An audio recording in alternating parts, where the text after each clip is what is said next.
भाई ये मौत का दूसरा शमशान है, बस आपको यहाँ आके मारना है। सारी व्यवस्था तैयारी पहले से जल्लाद बैठे हैं, आपको मारेगा। और दूसरा दुल्हन की तरह शमशान सजी भी है, वहाँ ले जाके जला देंगे। 4-5 बातें हैं। फर्स्ट बात कि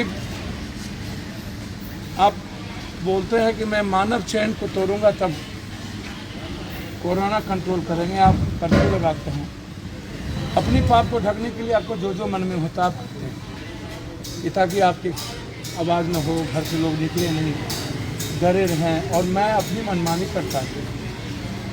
70, 80, 90 लाशें एक दिन में एक गुर्गी खा के जलती है, आप उसको 22, 21, 28 करते हो। जबकि सिर्फ NMCS से मैं 15वां दिन हो गया हूँ लगभग अस्पताल। मैं सिर्फ इतना कह सकता हूँ, अभी मैं 3 लाश देख के आया हूँ जस्ट सामने में। एक भी डॉक्टर नहीं गए, एक डॉक्टर किसी को टच नहीं करते हैं यहाँ, बस खौफ का वातावरण है। शायद जानवर नहीं रह सकता है वार्ड में।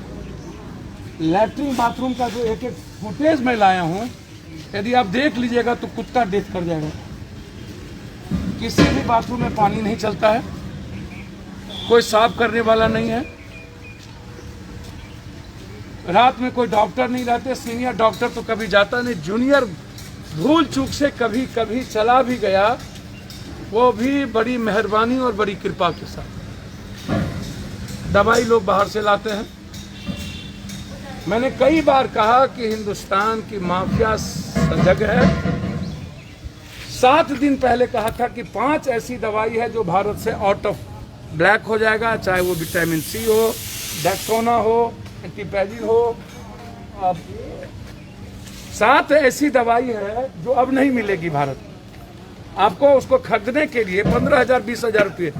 आप जिस जान रक्षक दवाई की बात इतना हल्ला हो रहा है, मेरी शिविर शिविर शिविर शिविर 40,000 60,000, अब तो 1 लाख की लगभग चली। कल यहाँ पर इनको अलॉट हुआ 500, इनको डिस्ट्रीब्यूट करना है, जबकि यहाँ पर प्राइवेट नर्सिंग होम लगभग बहुत कम है। ये उत्तर बिहार का सबसे बड़ा SKMCH एक हॉस्पिटल है। कल आने के बाद अभी तक रेमडेसिविर किसी को नहीं प्राप्त हुआ है, जबकि ऑक्सीजन लेवल किसी का 85 है, किसी का लेंस 25 से ऊपर खत्म हो चुका है। 3 दिनों से 85, 84, 58 तक ऑक्सीजन लेवल है, लेकिन उसको कोई टच करने वाला डॉक्टर नहीं है। उनके यहाँ पर है। अब आप मानव चैन की बात करते हैं, एक पेशेंट के साथ 3-3, 4-4 आदमी है, 5 आदमी है, क्योंकि कोई नर्स छूता नहीं है, कोई जाता नहीं है, वार्ड बॉय होता नहीं है। तो स्वाभाविक है कि कोई भी बेटा, कोई भी माँ, कोई भी पति, कोई भी पत्नी, कोई भी भाई अपने को मर के भी जिंदा रखना चाहेगा। अब आप सोचिए कि जो पॉजिटिव वार्ड में जा करके उनकी सेवा करता है, वही सब्जी लाने जाता है, वही गांव जाता है, वही खाना लाता है, आप कहाँ ले जा रहे हैं? यदि कोरोना है और आप ये कह रहे हैं कि कोरोना छुआछूत यदि चेन नहीं तोड़ बना गई, इसीलिए आप लॉकडाउन की बात करते हैं, जबकि लॉकडाउन का प्रॉपर केयर जो है ये आम आदमी के पैसे को डाइवर्सिटी के लिए। लॉकडाउन का मतलब है कि हमारी गलतियों को कोई बोले ना, हम लाठी चलावे, हम मारे, हम किसी की आवाज़ बंद कर दें, कोरोना वायरस एक्ट के तहत तुम पर केस कर दें। लॉकडाउन का मतलब है कि तुम एक चुपचाप उस कंट्री, उस लोकतंत्र कंट्री में कैद हो जाओ जो हुक्म मैं देता हूँ। हालात अच्छे नहीं हैं। मेरा 3-4 बात आप समझ लें। फर्स्ट, ऑक्सीजन नहीं, ऑक्सीजन लेवल नहीं।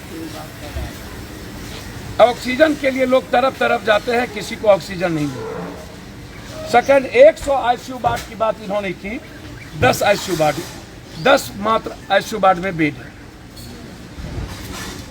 ICU वार्ड में जिसकी जरूरत है उसको नहीं रखी जाती है, और जो पैरवीदार होते हैं उसको रख दिया जाता है।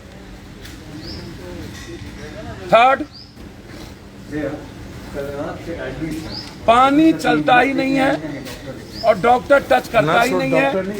और बाथरूम में यदि मैं आपको दिखा दूं, पूरा लैट्रिन पूरी की पूरी पेशाब बाथरूम में भरी हुई। अब आप कल्पना करिए कि वो कहाँ जाएंगी, महिलाएं कहाँ जाएंगी। जेंट्स निकल के उसके अटेंडेंट कहीं बाहर चले जाएंगे, लेकिन पेशेंट का क्या होगा। पूरा का पूरा कचरा वार्ड के बाहर, पूरा किट्स वार्ड के बाहर, पूरा ग्लव्स वार्ड के बाहर। क्या ये कोरोना के वायरस को हर आदमी तक नहीं पहुंचा देगा। और सबसे बड़ी बात, दवाई नहीं, डॉक्टर्स नदारत, किसी को कोई टच करने वाला नहीं। मौत कोरोना से नहीं होती है भारत में, मौत अव्यवस्था के कारण हुई।